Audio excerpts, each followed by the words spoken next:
Welcome back everyone to the Steel Division replay cast, and this time it is going to be a free on Mont or Mel, uploaded to the replay site by Brother Pedro, and he's going to be playing the 3rd Armored. His allies are going to be 6th Airborne V86 and Nick Jan with the 15th Scottish. On the Axis team we're going to have, what is that name? New Order, playing as the 352nd. Right, I'm an idiot. Yeah, then Vodka Red Bull playing as the 12th SS, and we have last but not least Pongo playing as the 3rd Fallschirmjägers. So Monormel, pretty open little map except for a couple of nice forests scattered about. And of course we have the big feature, which is the sort of elevation problems around the center of the map. There's a bit of a plateau, and of course on the left side you have this little ridge, and of course you can use that because, as you can see, you can just plop down some troops onto high ground, and with the help of these woods, getting these key positions is quite important for you overall. But let's get right into this with the units. Now, Nick Jan going for lots of infantry, plus a couple of Stuarts, Honey Stuarts from the 15th.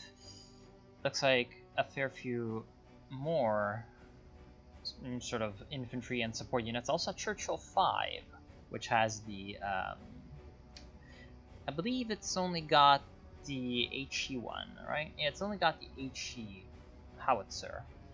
Then V86 has tons of Willis Jeeps moving about, so he's going to be able to rush into a position really quickly with the Willis Jeep, which is of course very, very fast.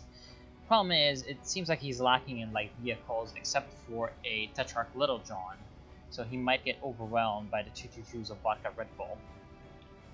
Of which there's one, but there's also Boyta Cromwell from him, and of course that's very dangerous. That's the first engagement coming up on the left forest. On the right side, we have Pupchen, lots of AT, so lots of Pupchens from Pongo, plus a Panzer L6, of course very strong with the anti-infantry rating of 9. And then Mortar Half-Track from Brother Pedro, and a couple of Stuarts. Of course, he has the 3rd Armored, so that is available to him. Pretty big gap from the Axis actually in the center, might get exploded by the Allies. In the meantime, on the left side, this does not look too good for the Paras on the Allied side. There's tons of flamers coming in, shielded by Ostrupen and Grenadiers to capture the forest. And in the meantime, it looks like 2 Kugelwagen with MGs are trying to just suppress some of these airborne. But the Tetrarch Little John is there to destroy them. Of course, Tetrarch Little John is way too strong for these Kubel MGs. Willis Jeep also comes in a little bit too close and gets detonated just absolutely instantly by all of the Grenadiers. Grenadiers, which right now should be probably trying to move up a little bit with flamethrowers, or at least the Ostrupen should be trying to move up with the flamethrowers so that they can get into close range against the Allies. But overall, it looks like the forest fight is going in favor of the 352nd player. In the meantime, New Order also has a bit of a contingent on the left side. Too much infantry over here. I would have liked to see, well, the Fusilier is good for the recon and the spotting, but I would have liked to see an AT gun and perhaps an MG on this side for the Germans as well. Because of this big wide open field, you can use those weapons pretty well. In the center, we have a bit of a better position for V86. He's controlling this little forest area, and he's also got a 6-pounder, which means that he has the ability to actually deal with light vehicles. What he does not have the ability to deal with, though, is the Mortar Half-Track from the Germans. So there, slowly but surely, the Allies will have to find something to counter that Mortar Half-Track lest they lose the area. And V86 goes for another Tetrarch Little John on the central area, which is, in my opinion, a big mistake. Because if I was him, I would have gone for a regular Tetrarch instead of a Little John to support against the infantry. But it looks like he's actually giving up this center-left area and trying to get the support of Nick Jan with the 15th Scottish's Churchill 5.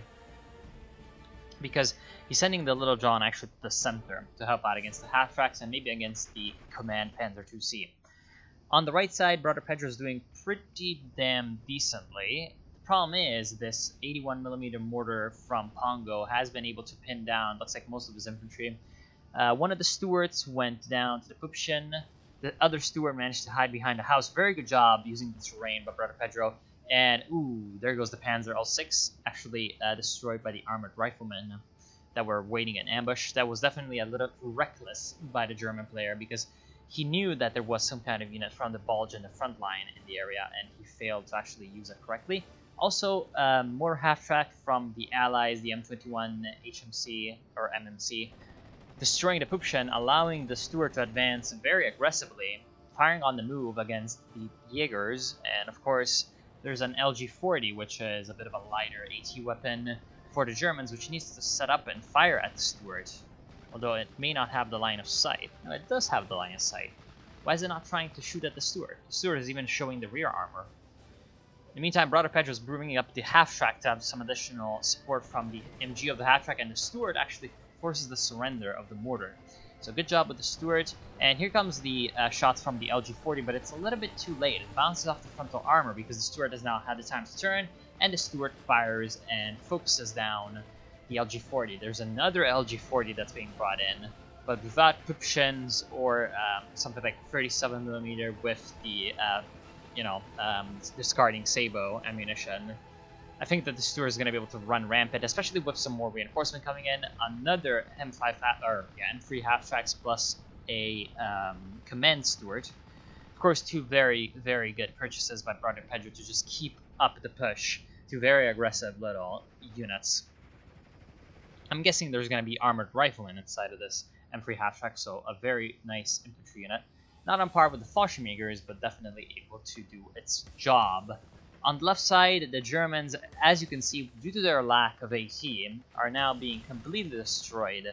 There's only a couple of Grenadiers. These are the Grenadiers of the Star, which means that they don't have the Panzerschreck. No, not the Panzerschreck, the Panzerfaust.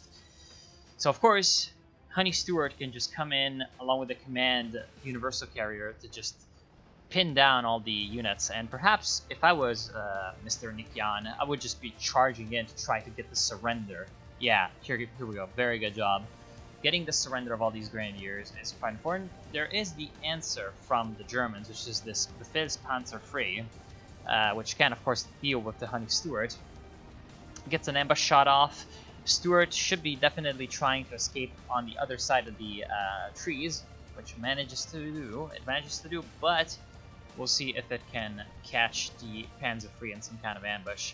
The only other AT that the Germans have on this side is this Panzerschreck squad, which only has a very slight coverage. I mean, around this area, but really not able to actually influence the fight on the left side. Nikyan has managed to relieve V86 of some of his duties in the center, but the Germans still have a bit of a push going here. Of course, they're starting to lose their AT, which means that even something like this Churchill V versus Churchill 5 can do a pretty good job at dealing with the, well, admittedly pretty bad terrain for tanks in the area, because there's just no German units that can try to ambush the Churchill 5 at all. Center and left, looks like the gap has been kind of closed by the Germans. They do have some teams scattered about and starting to push back the Allies. They also have a Panzer II command vehicle trying to deal with Brother Pedro's armored riflemen. And in the meantime, V86 has been focusing some of his efforts on the area, so he has been able to push back the Germans to this little forested area. Whereas on the right side, it seems like Brother Pedro's a bit on the back foot, in part due to the sort of influx of reinforcements for the Germans that is quicker, because they're closer to their spawn points, in part also because of the very good position taken up by these two Fallschirmjägers in these orchards and sort of houses, because of course they can very, very easily ambush American units that are coming in through the road, and the Allies are having trouble dealing with them because the 3rd Armored Division doesn't really have those assault engineers that can really deal with the Fallschirmjägers, because of course the Fallschirmjägers at close range with the G43s and the FG42s are going to be able to do quite well against the armored riflemen. without, of course, the armored riflemen having vehicle support, and with the line of sight, the extremely close ranges and quarters of this area, the Fallschirmjägers can deal with the armor quite easily with their Panzerfausts. So that's really the main problem for Brother Pedro, but he has been able to use his armor superiority quite well in the other areas, and it looks like he's going to be able to surround the Fallschirmjägers, which of course doesn't do quite as much because they are paratroopers, but it does give quite a bit of a boost to the Allied resource income, I guess VP income. Now they're at 51% of map control, so that means that they get that +1. Oh no, looks like the pinning down of these armored riflemen reversed the process a little bit, and yeah, the center might be going down for the Allies. There's a couple more half trucks which might be headed. No, they're headed to the right side of the map. No planes so far from either side. Quite interesting, as we have a third Fallschirmjäger player on the Germans. We also have a 6th Airborne player on the Allied side, but no planes. So it looks like both of these teams are really just focusing on getting as much front line out as possible, and then they're gonna go for a more big Air Force approach in the later stages, which might be needed. Because, of course, with all this infantry out from both sides, a couple of bombers would be really, really good right now. For example, especially on the left side, all these troops in the forest with a good, I don't know, even a Spitfire light bomber, even a P-51 light bomber, or any of those, airplanes, that could do quite a lot of damage against all these Ostrupen, which, of course, right now are going to get, forced to surrender by the airborne. Come on, move in. Aw, unfortunately, they do manage to fall back. One of them does surrender, though. So good play by V86, bringing in 4 Peras, so pretty much a big power push from him with 4 very, very strong units. The Germans are going to have to find some way to deal with that. One of those ways is the 120mm mortar, but that's not going to be enough when there is really no front line that can deal with the Peras. Right now, there's a big front line being pushed in, lots of units coming in by truck, which might be Grenadiers, it might be Ostrupen. Both are really possible. We'll see. Yeah, I would still have liked to see some more AT guns and machine guns by New Order, but unfortunately he went for a lot of an infantry span, which is, in my opinion, not the best. In the meantime, right side of the map, Brother Pedro is actually expecting planes, so he's gone for a couple of quad half-tracks. N16's pretty decent against both infantry, and of course really good against airplanes. That's going to go along fairly nicely with his M5 Stuarts. Looks like he's preparing for a big push. He's got the Command Stuart plus a couple of these normal Stuarts. He's going to get actually flanked by the Pupchen. Pupchen breaks the tracks of one of the Stuarts, but the Pupchen, in revealing itself to the huge storm of fire from the American vehicles, signs its own death warrant. Of course, we have a big push coming in from the Allies. We'll see if the Germans actually can react at all. One of these ways would be with these Sherman Fireflies. Of course, Sherman Firefly is a big expensive vehicle, but it's only as useful as the position in which you put it in which case the Germans right now really aren't making use of the Firefly as well as they could be, because as you can see, there's a lot of trees in the way between the Stuarts and the Firefly. There's also another Stuart kind of half hidden behind here. And finally, looks like this big push by Brother Pedro is going to be able to sort of call this German presence in the orchards. And removing both of these Fallschirmjägers is going to be pivotal to the success of Brother Pedro, because that's going to sort of secure his left flank, as it may. Unfortunately for him, Shen and Boita Firefly are doing quite well in destroying his armor.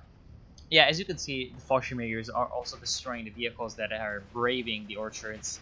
So an earlier push against these guys would not really have worked out too much. Engineers being brought out by Brother Pedro, and finally a Mosquito coming in from V86, as well as a couple of fighters from both sides. This definitely coincides with Phase 2. Mosquito used as a heavy bomber to actually force the Firefly to fall back is a pretty good choice, because It allows the allies to have a bit more breathing space to actually get some AT defenses up against the Firefly. In the meantime, these two Stuarts are in real big trouble because they're very close to this forest. There goes the Panzer L6, but the proximity to the forest is really bad because, of course, they can come in with Fallschirmjägers, and they are pretty much in the 200-meter range, which I believe the Panzerfaust... no, it's 150 meters. Yeah, still a little bit out of range, actually, then. But yes, still pretty dangerous for the Stuarts. Focke 190 bomber also being called in. More mosquitoes, more fighters. So at this point, everybody's going really ham with the Air Force instead of before, of course. Unfortunately, the Tempest is going to go down. So first engagements look like they're going in favor of the Germans when it comes to fighters, but when it comes to bombers, the use of bombers is definitely in favor of the Allies, forcing that White Firefly to retreat. On the left side, we have the big airborne push by the 86, using the fact that the airborne don't have as many problems in being surrounded. Of course, is good, but here comes the massive spam of Stoßtruppen by New Order, and well, 15 apiece. When you have this many Stoßtruppen, still pretty expensive. Again, what would be really nice is a bomber, and here comes the bomber. V86 is actually going to help out in the area with the Mosquito. Heavy bomber, definitely very dangerous. Look at that amount of casualties. This was actually a heavy bomber with tons of light bombs. 6 bombs, in fact. It scatters them over a wide area and doesn't really wipe out any of the units, but again, that's a really strong sort of halting mechanism, because right now they're just there. They can't really do anything. They're stuck. And if the Paras were to just move in at this point, he would be able to actually force the surrender of a lot of these troops. But unfortunately, it looks like the Paras were a little bit too timid in their push, making use of that. At this point, we also see the first really big purchases of armor. We have a Challenger from Nakian, so of course 15th Scottish getting that armor up and running with the AVRE also. For the Germans, not much on the field yet. We do have sort of a couple of fire bases that they've set up in the center with some vehicle support, namely 222s and a Command Panzer II, but nothing really over the weight of a light vehicle or an autocannon. Whereas on the right side we have the Boy to Firefly for Vodka Red Bull, and right now that's gonna essentially just destroy the Stuarts, but not much more. Right now, the third armored player, Brother Pedro, is really focusing on getting the infantry required to push through. At this point, he seems to be a little bit undermanned in general. Maybe because he's been focusing some of his efforts on getting out planes. He's got a P-38 on the field. It's the one I really don't like, the one with the 130 rockets. I don't really like this plane because of the fact that its maneuverability is just very, very low. 251 Mustangs, actually no, 151 and 1 Tempest, is going to be able to deal with this ME-109, hopefully, and save the P-38. It does. But still, that does not change the fact that the Germans are pushing through their Fallschirmjägers through the forest, and of course the Pioneers as well, and they're kind of forcing Brother Pedro back into a corner, because as you can see, his vehicles can't really retreat through this forest, and they can't really retreat through east here because of the Boy to Firefly is dead. Wow, very nice. The Boy to Firefly, as he crossed, sort of came over the ridge, got shot by the Stuart, I'm guessing. So very good job by Brother Pedro, actually taking out the biggest threat to his little enclave. So that's good, but he really needs to be bringing in some reinforcements, and the 105 Sherman is definitely going to do that quite nicely against the Fallschirmjägers and Grenadiers. So that's quite nice. Tempest and German firefighters sort of struggling it out in the center, and finally we have a OP observation unit being called in by one of the sides, and it is a 170mm from the German players. Of course, very useful it would be for pretty much everybody involved, and it looks like all the Stoßtruppen died. Anyway, it would be very useful for about everybody involved to have some observation artillery off map, because of course they're kind of splitting off into these fire bases, and so of course that would be pretty good to just blast them to bits and then roll over them with normal troops. In the meantime, Panzer IV-H being brought in by Vodka Red Bull. That's, again, going to be outclassing the American armor on the area, but, as we saw before, outclassing the enemy when you don't have the positioning advantage doesn't really mean a whole lot at all in Steel Division. So Vodka and Red Bull is going to have to be very, very careful about what he does. It seems like the Allies still have a bit of an advantage when it comes to, territory right now, but they've been sort of suffering. The Germans are at 204 as opposed to 117 VPs, so they are ahead.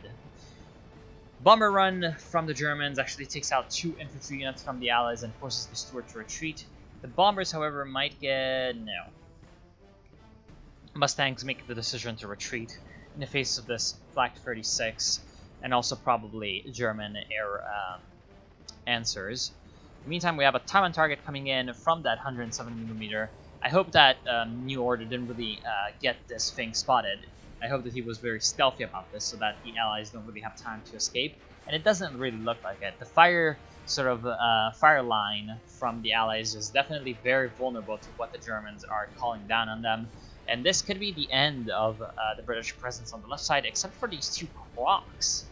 I wonder why the Crocs aren't really being brought in further to try to destroy these German troops. Meantime, the 107mm artillery has been doing its damage against the rifles, pinning them down, but unfortunately the Germans don't really have the units to fall and follow up, capitalize on the artillery strike, and try to get these units to surrender. So they're just going to be able to recover their morale and then, join the fight again. In the meantime, tons of units are facing it off in the forest. Right now, the 6th Airborne V86 is also going for his assault troops, the Assault Pioneers. And they're pretty good, of course, with their satchel charges. Let's see how damaging these are to the Grenadiers. Yep, huge damage. Pretty much entirely taking out this Grenadier unit, and right now it seems like the Allies do have a bit of a chance to finally claim the forest if they're bringing in reinforcements, which they aren't. Unfortunate. Very unfortunate. In the meantime, in the center, we still have this sort of standoff, this Mexican standoff between Vodka Red Bull and V86, because Vodka Red Bull and Pongo are focusing very hard on the right side, along with V86 and Brother Pedro. Right side is going in the favor of the Germans still when it comes to the woods, but when it comes to the extreme right, Brother Pedro, with his superior handling of his tanks, is doing quite well.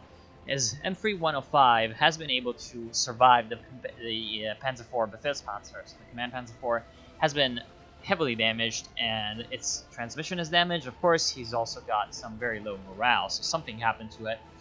In the meantime, the 105 is trying to do something, but it's very dangerously approaching the forests when he doesn't really have the line of sight on it. So he would be very, very, very smart to retreat this thing, especially now that he sees this Fallschirm Sturmpioneer with the Flamer. Of course, 105 Sherman is exactly what it takes to take out an infantry unit really quickly. In the meantime, these Pioneers are trying to take out these Tetrarchs as they're pulling through, but they're not really succeeding. And this is really the big problem with not having AT infantry in these forests, is that, of course, the tanks are just able to impunitively pass through the road. Looks like a bit of a bombing strike did some damage to the Allied tanks in the area, but here comes a huge strafing run from the Allies with 5 fighters, definitely pulling in some suppression on the Germans. Also, the Panzer IV is being forced to retreat, so that could be an opening for the Allied infantry to move up. Very good job from Brother Pedro putting a couple of scouts in these woods and stealthing them up so that they don't, fire back at enemy troops. And of course that's good, because of course these scouts will be providing quite a lot of line of sight. If we go to Brother Pedro, we can see that he sees quite a few of these units, including this Flak 88 that's now retreating. So of course that provides information for his fighters and bombers, and also for his allies to come in with some strikes. Of course they're also, I'm guessing, pinging the enemy AA as it fires at their aircraft. So of course here comes the Mosquito Pathfinder to napalm the 37mm and force it away. Any-109 with the rockets. This is the one with the heavy rockets, right? Yeah, it is the one with the heavy rockets. Tries to come in against the airborne scouts and does quite a lot of damage. In fact, almost wipes out the entire unit. In the center-left forest, things are going pretty okay for the Allies. The Germans haven't really been able to get a good push going. And finally, V-86 is bringing in some more MGs. But at the same time, New Order's artillery is doing quite a number on the British troops on the left side. Nick Yan, however, still has his crocodiles. One of them went down, however, from I'm not sure what. Went down over here, so I'm guessing it was from an AT gun in this area. Or perhaps even from, yeah, most likely from this Flak 88, which then was destroyed by the Command Churchill. So overall, ups and downs for both players on the left side of the map. I would say that the use of the artillery is still definitely in the favor of the Germans, although this one is a bit of a wasted barrage. It's allowing the Germans to hold against the swarms of British infantry, but the Germans really can sort of improve their AT usage. They're bringing in a Stuke Free, but the Stuke Free is still going to be fairly vulnerable to the Churchill. So they need to be a little bit more careful about how they use their AT guns, and of course, they can try to support their AT guns with artillery against enemy artillery, like these 25-pounders and these priests, as they see fit. In the meantime, in the center, I still don't know why none of these players are trying a bit of a push here. Of course, some of the bocage country and the trees in the area kind of make it difficult for tanks to move by, but this area is really good for tanks, so I'm not sure why V-86 isn't bringing out like a Tetrarch or two, supported by maybe some artillery pieces to try to deal with anti-tank guns, and tries to push in the area. I don't know. I feel like it would be very, very good for him to try to get some pressure on the Germans in the center, because they have this fire base, but it really hasn't been pressured in a long, long time, so it's allowed both sides to sort of sit by and focus more time and effort on different flanks. So I feel like a diversionary move could be good. There goes a Mosquito, by the way. So the Germans are still kind of staying even in the air fight, but at the same time, the Allies seem to be kind of destined to do better in the long term because of the fact that they have a 3rd Armored player and they have a 6th Airborne player. The 3rd Armor only has 3 slots for planes, but those 3 slots can be filled with some very, very high quality planes. And of course, the 6th Airborne is really the signature Allied air spam deck. Well, at least for me. Ooh, big purchase by Nick Yan, coming in with tons of infantry, a Challenger, and also a Churchill. So that tells us that he was actually floating points, which is pretty bad. Here comes a Henschel from New Order. It takes out the Crocodile. There's also the problem of this Churchill 7, which has been sort of forced into a corner. And right now, well, the problem with that all that much floating is that it allowed the Germans a little bit of an artificial, I guess, advantage on the left side, because they have been able to fight against a much smaller and weaker opponent than what they should have. Now, of course, the Central is doing really well, so that's kind of equalizing the fact that now the Brits have a huge influx of new troops. But that was kind of a blessing in disguise also, because these troops, while they were sort of sitting in the VP, or I guess the CP pool, and not being brought on the field, ironically, they were out of bounds for the artillery. They weren't being targeted by these 170mm, who wasted their charges on pretty pitiful targets throughout the last minutes. So, I don't know. Here comes the big counterattack, looks like on the right side. Tons of M3s from Butter Pedro. At this point, he looks to be set on reclaiming the forest for himself. With 5 units of infantry and a couple of scouts, he can definitely do that. Plus the support of all his machine guns from the half-tracks and the 105 Sherman, he can do some pretty good work. What he's lacking right now is AT, and that's going to be tried to be exploited by Pongo's Stug. Of course, Stugs in this close-quarter environment don't really do all that well. They really want the big lines of sight, so that they can use their pretty decent gun to their advantage. But hey, I just smacked my microphone on the ground. Very unfortunate for you all, because you probably got destroyed if you were hearing. Damn. Anyway, Ju-87G. So it was actually not a Henschel. Wait. Must have been a Henschel. I read Henschel. But yeah, whatever. There's a Kanonenvogel trying to take out the rest remaining tanks for the Brits, and it looks like it succeeded. So all the heavy tanks for the Brits, except for this Command Churchill, are now gone. There is a Crusader AA trying to restore the situation to its, well, orderly state, plus a couple of British airstrikes are coming in, which is of course going to be fairly good, but probably not enough to just completely swing the situation around. That can only be done with ground units. And that's a lot of assault pioneers actually being brought in by Nikion, which, along with the fact that he's pushing in the center left sort of forest area, I don't see New Order being able to actually repulse him this time. In the meantime, on the right side, we have pretty big 6th Airborne air support coming in for Brother Pedro, and so he's going to be able to pin down lots of support weapons and weapon teams from the Germans, and maybe even with some Typhoon ATs, he might be able to bring down some of the vehicles himself. Now, Mosquito's also coming in to try to deal with some of these, yeah, looks like anti-aircraft guns. Does a little bit of suppression, but I guess that the big work is going to have to be done by this swarm of allied troops. The 86 also brings in, it looks like a artillery spotting jeep with some naval guns. So of course, fairly big, wide circle for the naval guns, but also very dangerous shells. So we'll see if the RNG gods are in favor of the Brits or not. Looks like the big infantry groups from Brother Pedro are trying to just sort of keep control over the right. They're not trying to go into the forest area right here, which might be a mistake. Might be a mistake, or it might not be, because this might provide some extra concentration of forces to actually push the front line further towards where the Germans are actually spawning their troops, thus sort of cutting off their reinforcements. And this artillery barrage was actually absolutely devastating. Look at that. It takes out the Flak 88, Pack 40, and also the Flak 36. Almost takes out the mortar entirely and provides lots of panic on the German vehicles. So that is going to allow a pretty decent push by the American vehicles, which now include also a 76W. Interestingly, not any jumbos from Brother Pedro. I wonder why. Probably because of the close quarter environment of the right side of the map. He does not want to put his jumbos in danger in a very close range fight with something like a Panzer IV.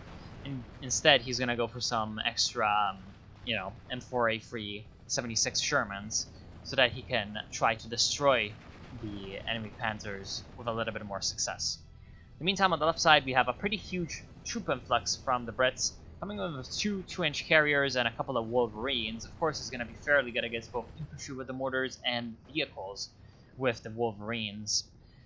That plus, looks like the Brits are bringing in some extra pushes in the wooded areas.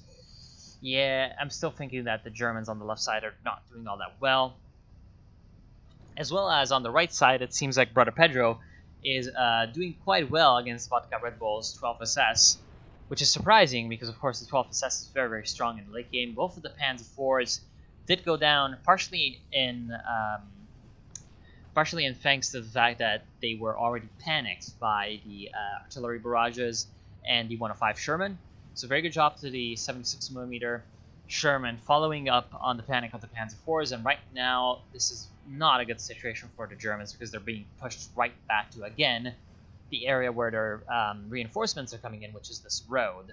There's also another road on the left side which could be used by the Germans to bring in reinforcements, but it's a little bit longer, and also it goes into a bit of an open field which is under the control of these sort of units that the Allies have set up in this forest. So that basically cuts off the Germans from the reinforcements in this forest area, which means that soon enough the Allies are going to be able to actually take it. Partially thanks to the fact that they also are bringing in more artillery with this 203mm carrier, and also the Willis Jeep with the naval guns. So they're able to use the artillery in conjunction with their infantry and armor, which is not and also Air Force, which is not to be underestimated. So really good combined arms push on the right side.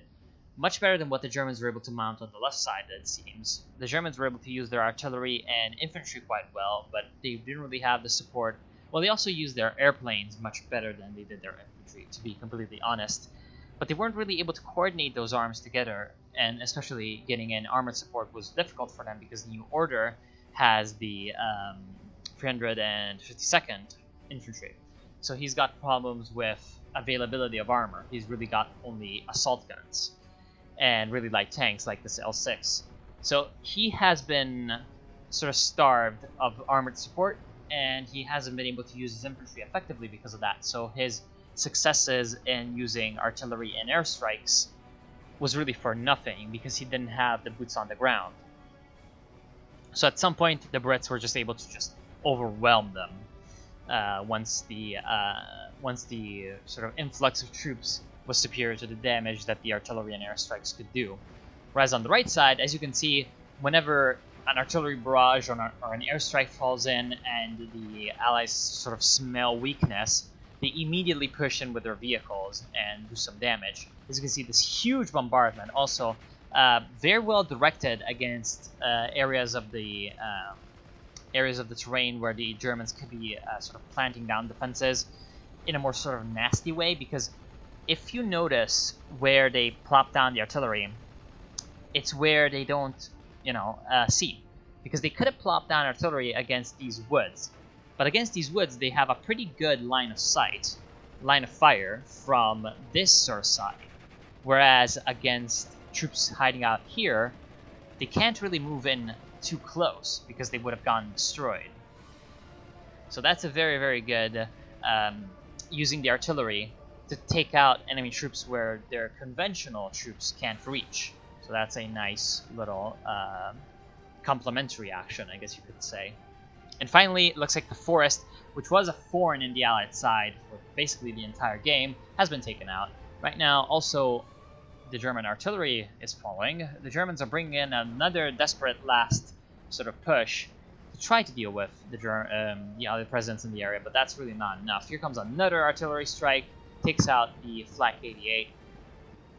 The 5th Panzer with, or no, that's actually a observation tank with 207mm being called in, and also takes out one of the 105 Shermans, but still that's going to be fairly vulnerable to the 105, not the 105, the 76 by Brother Pedro. And at this point, also the lead for the Allies in terms of VPs has gotten a little bit too big for the Germans to do anything about.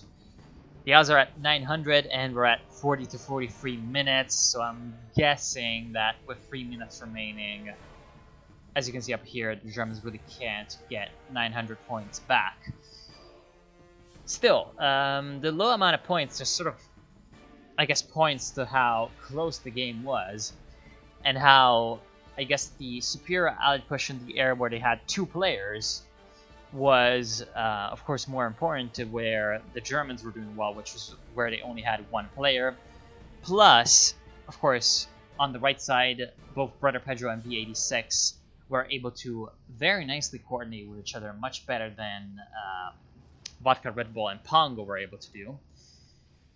So that was a really big factor, in my opinion. The coordination between not only various different combined arms of the Allies, but also between players, is really what gave them the upper hand on the right side, and gave them the ability to push back against the 12th SS player, who, at least nominally, is going to be stronger than the Allies in this phase of the game.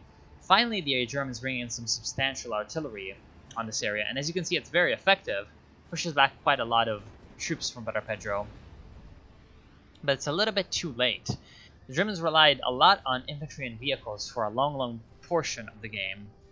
On the right side, they tried to bring in some planes, but they really weren't able to get the same level of combined arms coverage that the Allies were able to bring out. So that kind of made it impossible for them to actually finish off the Allies when they had them cornered in this area.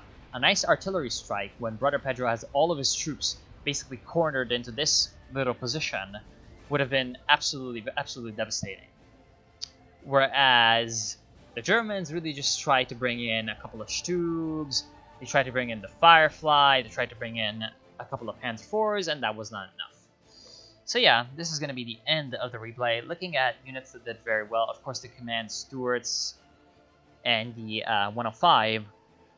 So of course Brother Pedro with his very good vehicle micro doing really well. And yeah, so I want to thank you for watching. Hope you enjoyed the cast, and I'll see you soon.